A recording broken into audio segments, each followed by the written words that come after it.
Bonjour tout le monde, j'espère que vous allez bien. Comme d'habitude, là j'ai décidé de faire une autre vidéo suite à une question qui m'a été posée sur le plan de quarantaine. Le plan de quarantaine, là, j'ai fait une petite recherche. Dans le fond, qu'est-ce que ça vous prend? J'ai mis sur papier tout ce qu'il faut faire là. Je vais à la fin de la vidéo mettre le lien ou partager ce fichier si vous voulez l'utiliser. Et bien sûr, ces informations, j'ai été les prendre directement sur le site du gouvernement, le site d'immigration. Voilà, la quarantaine. Donc, ils expliquent c'est quoi la quarantaine. Donc, dans le fond, c'est de se mettre, de s'isoler pendant 40 jours. Il y a toute une panoplie de conditions, comment ça marche, comment s'isoler. Et bien sûr, ils expliquent ici ce que vous pouvez et ne pouvez pas faire pendant votre quarantaine, donc qui est ici.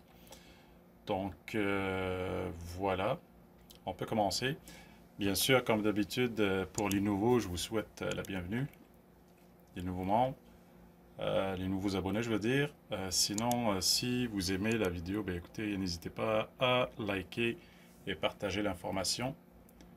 N'oubliez pas de mettre la cloche la cloche de notification. Voilà. Soyez pas radin pour mettre un pouce. Je ne sais pas si c'est le bon terme, mais on va dire que c'est ça. Voilà. Sur le site de l'immigration, réfugiés, citoyenneté Canada, sur le plan, sur la quarantaine obligatoire, donc ils nous disent de se mettre en quarantaine pendant 14 jours. Vous devez indiquer vos coordonnées pour surveiller votre état de santé. D'accord? Maintenant, il y a toute une panoplie d'exigences ici. En premier lieu, il faut avoir un lieu de quarantaine approprié. Là, on va le voir sous peu. Là, je l'ai décortiqué ici, là, le logement. Donc là, ils vous disent, vous devez vous rendre directement à votre lieu de quarantaine après l'arrivée, là. Après ça, vous devez toujours porter un masque durant masque médical ou en couvre-visage pendant le trajet. Et vous n'avez pas le droit de vous arrêter sur le trajet en passant. D'accord? Vous devez pratiquer l'éloignement physique en tout temps. Lorsque c'est possible, utiliser les moyens de transport privés, comme véhicule personnel, etc. Éviter le contact avec les autres. Rester dans un véhicule autant que possible. En tout cas, je vous invite à lire tout ça. D'accord? Maintenant, ce que vous pouvez et ce que vous ne pouvez pas faire pendant votre quarantaine, il est interdit. Vous ne pouvez pas quitter votre lieu de quarantaine, sauf s'il s'agit d'obtenir des services médicaux d'urgence. En tout cas, okay, vous ne pouvez pas quitter votre lieu de quarantaine. Vous ne pouvez pas recevoir des invités, d'accord, même si vous êtes à l'extérieur et que vous demeurez à une distance de 2 mètres d'eux. Bon, l'exemple est très clair. Donc, pas d'invitation, pas de party, pas de fête, pas de 5 à 7, etc. Vous ne pouvez pas utiliser les aires communes dans les halles d'entrée, les cours extérieurs, les restaurants. Donc, dans le fond, les gymnases, piscines et tout le kit. Donc, dans le fond, vous allez rester dans votre chambre. Autorisez pendant la quarantaine, cohabiter avec les membres de votre famille ainsi que et amis qui n'ont pas voyagé avec vous, sous réserve que vous avez une chambre à coucher et une salle de bain séparées, si possible. Donc là, en tout cas, on va le décortiquer comme je l'avais dit, là, dans mon fichier que j'ai élaboré. D'accord? Après ça, utiliser les espaces communs dans la cuisine est réservé, se réserve que limiter les interactions. En tout cas, là ils disent ne pas s'approcher du monde, d'accord? Utiliser les aires extérieures privées, exemple le balcon. Voilà. Donc, on va aller directement au fichier que j'ai réussi à élaborer. Donc là, le but de ce fichier, en fait, c'est de mettre sur papier votre plan. D'accord? Vous l'aurez sur papier. Donc, je vous invite, j'ai un petit peu de blabla ici, là. Donc, dans le fond, la quarantaine, vous êtes responsable de votre quarantaine. Donc, personne ne va être responsable de votre quarantaine, mais c'est vous-même qui êtes responsable. D'accord? Donc là, votre plan de quarantaine doit contenir 3 choses. Okay? Votre lieu de quarantaine pour 14 jours. D'accord? Donc vous devez confirmer que vous disposez d'un lieu approprié. Ça c'est important, on va le souligner. Approprié pour vous isoler. D'accord?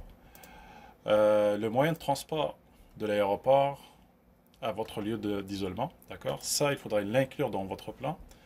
Votre organisation pour obtenir les produits de première nécessité, donc la nourriture et tout ce qui est service, etc. D'accord? Donc voilà, il y a des questions auxquelles j'ai pensé là. Mais on va aller directement au vif du sujet. Donc on parlait du logement, d'accord? Là j'ai mis des cases, vous pouvez les cocher, d'accord? Ça sera comme un formulaire. Je vous invite, si vous voulez, à l'imprimer. Vous allez cocher et répondre. Ça sera super facile. Là. Ça sera très professionnel. OK? Comme plan. Et en passant, c'est juste un exemple. Hein. Je ne vous dis pas. C'est mon exemple à moi. D'accord? Vous pouvez trouver d'autres exemples, mais moi, je vous propose celui-là. Donc, votre logement. Donc, vous devez prouver ou trouver un logement pour la durée des 14 et 14aines. La durée de votre quarantaine avant de se rendre au Canada. Donc c'est important de se procurer un logement. Il est recommandé par exemple que la période de location soit plus longue que la quarantaine, que les 14 jours. Parce que si par hasard vous développez des symptômes pendant la période de la quarantaine, donc votre période d'isolement sera prolongée. Super important. Voilà. Donc, vous pouvez cocher, vous pouvez mettre votre adresse. Okay? Si c'est un hôtel, ben, écoutez, tant mieux. C'est très facile. L'avantage avec les hôtels, c'est que c'est vraiment prédisposé pour l'isolement, d'accord? Parce que c'est des chambres, c'est des suites individuelles. Donc, voilà. Maintenant, si vous allez dans une autre maison, famille ou quelqu'un que vous connaissez, ami, vous devez mettre ses coordonnées. D'accord? La personne, configuration du logement, dire, si votre ami ou votre famille, votre frère, s'il a un sous-sol aménagé, donc pour lui dire que vous allez vivre au sous-sol. Dans le sous-sol, il y a une toilette, une salle de bain, etc. D'accord?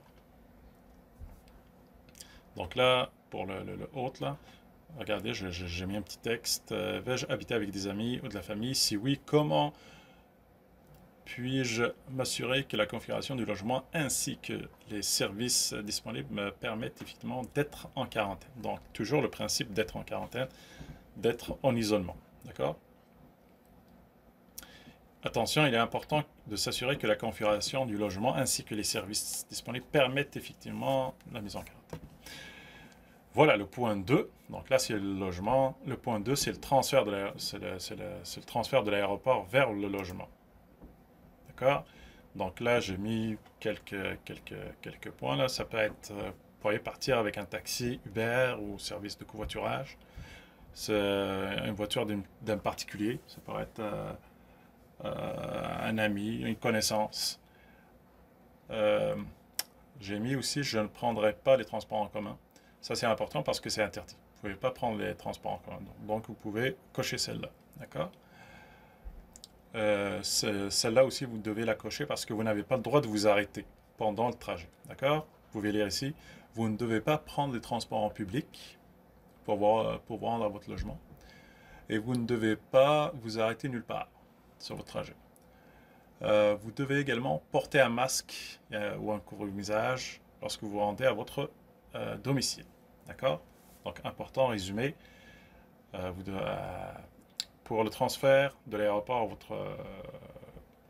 votre logement de quarantaine, vous devez, un, porter un masque tout le temps. Vous ne devez pas prendre les transports publics. Vous ne devez pas vous arrêter nulle part durant le trajet. Maintenant, vous pouvez prendre un taxi, une voiture particulière ou quoi que ce soit. D'accord? Troisième point, les personnes présentes dans le logement. Donc là, on va essayer de parler de ça. Maintenant, si vous êtes dans un hôtel, ben écoutez, vous allez dire que vous serez seul dans mon logement. D'accord? Ou si vous avez un studio, vous avez déjà loué, ou quelqu'un vous a loué déjà un logement, ben vous allez dire que je serai seul. Après ça, je serai en présence de personnes non vulnérables, parce que là, ça c'est super important, vous n'avez pas le droit de rester en quarantaine dans un logement où il y a des personnes d'au moins de 65 ans et plus avec des problèmes de santé. D'accord? Donc ils sont vulnérables, c'est interdit. Dans notre cas, je serai seul dans une chambre de logement le plus souvent possible. Ça, c'est, mettons, vous allez habiter pendant la quarantaine chez un ami ou chez votre famille, un frère ou quoi que ce soit. Je peux manger et dormir seul dans une chambre du logement. En tout cas, je vous invite à cocher les points ou bien ouais, à cocher les situations, on va dire les situations qui vous représentent, dans lesquelles vous serez, maintenant, quand vous allez arriver à votre logement. D'accord? Donc, juste pour rappeler, là, vous ne devez pas vous mettre en quarantaine dans un lieu où vous serez en contact avec des personnes vulnérables, 65 ans et plus. D'accord? Donc, ça, c'est le troisième point. Excusez, on va continuer. Si ce n'est pas possible, je garderai mes distances d'au moins 2 mètres entre moi et les autres. Je convivrai à mon nez. Je couvrirai mon nez et ma bouche si je dois m'approcher d'au moins de 2 mètres. Je ventilerai souvent ma chambre. Donc, voilà. Donc, si vous allez vivre chez quelqu'un, je vous invite à cocher celle-là, celle-là, et j'ai celle-là aussi, celle-là. En tout cas, il y a pas mal. Essayez de vérifier, de souligner ou bien de cocher les situations qui vous sont propres à vous. Un autre point dans le logement, la salle de bain. D'accord? Si vous allez vivre avec d'autres personnes non vulnérables pendant votre quarantaine, il est recommandé par Santé Canada d'utiliser une salle de bain privée, si possible, ou de prendre des mesures pour faire désinfecter après usage. Donc, si vous allez vivre avec un ami ou quelqu'un de la famille, si vous avez, comme je disais dans mon exemple, une salle de bain privative, mettons dans un sous-sol, bah, écoutez, c'est parfait. Sinon, si vous allez utiliser la même salle de bain de la famille, bah, écoutez, il faudrait cocher celle-là. Je partagerai une salle de bain, j'ai pris les mesures nécessaires pour désinfecter. D'accord.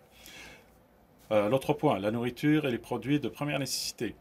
Donc là, vous devez prendre les mesures nécessaires pour que quelqu'un s'occupe d'équiper votre nouveau logement avec les produits de première nécessité pour votre subsistance, par exemple la nourriture, les médicaments, etc. D'accord? Donc là, avant d'arriver à votre logement, il est important que votre logement soit déjà, soit déjà équipé. D'accord? Donc là, vous avez comme deux cas. Donc là, j'ai mis le logement est déjà meublé et j'ai commandé de la nourriture en ligne parce que là, ça se fait. Vous pouvez commander en ligne. Par contre, c'est un bémol ici parce qu'en raison des délais de livraison, la nourriture en ligne, parce que là, il faut prévoir des délais, d'accord? Donc l'idéal, c'est de se faire livrer par un ami ou quelqu'un de proche, d'accord? Parce que c'est vrai, là c'est vrai, les livraisons en ligne, là, ça commence à avoir, les épiceries qui font de la livraison, là, il y a beaucoup de délais actuels. Donc, soit le logement est déjà meublé et la nourriture sera livrée par des amis, la famille, etc. Donc voilà, j'ai fait le tour. Ça, c'est vraiment un exemple, je le redis. C'est vraiment un exemple de plan de quarantaine que vous pourriez mettre sur papier. D'accord? Vous allez l'avoir avec vous, là, ou bien en, euh, en fichier électronique. D'accord? Donc voilà, j'espère que ça va vous aider. Je sais qu'il y a pas mal de monde qui cherche des plans de quarantaine. Donc je vous présente le mien, d'accord? Et ça reste toujours, comme je vous le dis, ça reste personnel. Euh, si vous voulez l'utiliser, écoutez, n'hésitez pas, sinon vous pouvez trouver d'autres, d'accord? Donc voilà. Encore une fois, là on est rendu à 2000, presque 3000 abonnés. Mais écoutez, aidez-nous à monter dans les abonnés. Ça serait apprécié. Merci de partager. Merci de mettre un pouce aussi, un pouce bleu. Là, ça va nous motiver et nous aider ça va nous motiver à faire plus de vidéos. Donc sur ce, je vais vous souhaiter une excellente soirée.